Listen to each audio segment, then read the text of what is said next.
miniskid operation. So now that you're on the job with the Mini or at the yard with the Mini, there's some basic fundamentals that we want to go over. We see a lot of guys have a hard time and struggle with running one of these efficiently. In this video, we're going over the basics. We are going to have a future video of infield operations. This is just basic operation fundamentals. So just like any skid steer, you're going to check and do a little pre-trip on it. You're going to check the oil, you're going to check the fluids. Every machine is going to be different, so I'm not going to go over that. You're going to check the fuel. In the beginning of the video series, we showed that the Vermeer has 2 fuel tanks here and here. The ditch witch has 1 fuel tank. This is a hydraulic tank. Do not put diesel in there. So make sure you know what you're looking at. And check, make sure there's not too much debris in your tracks. You got to make sure your tracks are not too tight or too loose. So that's pretty adequate. You want some flex in there. You don't want a whole lot of flexes. Popping one off is not fun. Gonna check your connections and check that your pins are down. Very important. Once all that's good, you're gonna step up onto the platform. Every Mini has a little bit of a different platform. The controls are just like the big skid steer, just like the small skid steer, just like the Vermeer. It's gonna be your arms up, down, side, side. It's gonna be your grapple, open, close. The Vermeer, it's over here. The joysticks now, something that's very nice that Ditch Witch does. You have dedicated joysticks per track. A lot of guys love running these. It is a little bit strange at first, but I tell you what, you have the most control, the most fluid operation is with the twin sticks. It is super nice. You get the hang of it. It's not as simple as a single stick, but it's very nice. So with every Mini, there's some basic driving functions. Forward, both sticks forward. Reverse, both sticks reverse.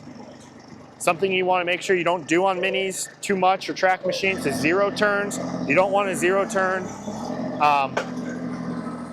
It's hard. It's hard on the machine. It's hard on the tracks. It's hard on the gravel. As you can see how much gravel we ripped up. Nice multi-point turns. You want to go, if I'm trying to turn left, I'm going to do forwards and backwards going left.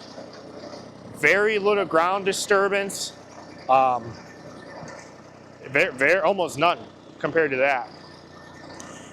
When we're traveling, we want to keep the arms as low as possible, especially with a load.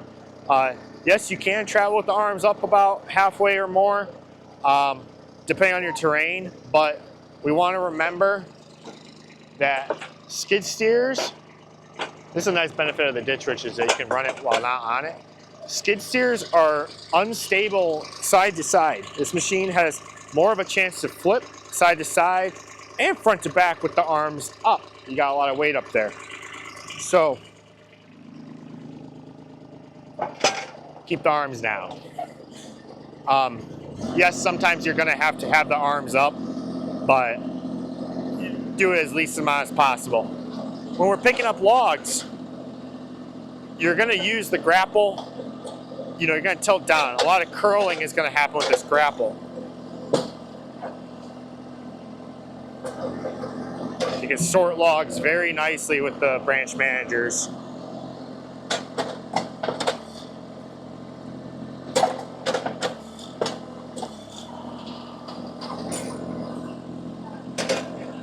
So, the branch managers have a little cradle. I'm gonna show that to you guys right now. This little cradle, this is the safest spot to hold logs. Up here, they could slide. Up here, there's nothing to hold them. Up here, they could slide. So that's the safest spot. Now something with mini skids and any skid steer, as you can see, yes, I can lift this log long ways.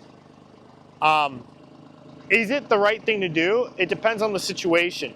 If I'm stacking logs, I'm gonna have to lift it sideways. But if I can avoid this, I'm gonna avoid it because look how much the back tracks will lift up. And look how much flex is on the arms and the attachment point. This is hard on the machine. You wanna avoid this as much as you can. So if you don't have to, it'd be best just to pick them up in between.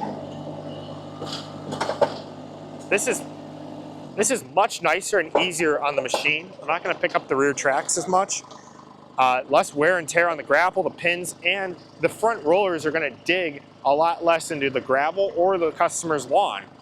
So just understanding your physics and the wear and tear points can make you a better operator on your first day without even running a machine. So another thing with any mini and full size, you never want to fully extend this plate too much. You're really weak here. I know a lot of people like seeing the grapple and seeing what they could do. We do see this a lot, but when you're extended out, it's the same premise, is that you have all that leverage out on the attachment plate portion. So you want to curl it back. It won't even curl back, it's too much. So you want to curl back and keep the plate at least at a 45. So I'm going to stack this log back.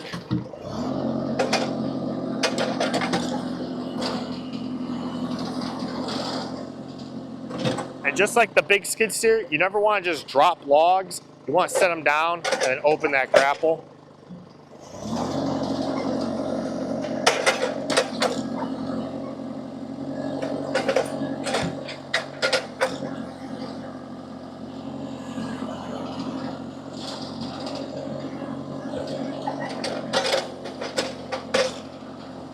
And when you're done with the machine, curl it back, put the boom arms down, shut her off. That's the basic operations of a skid steer, mini skid steer.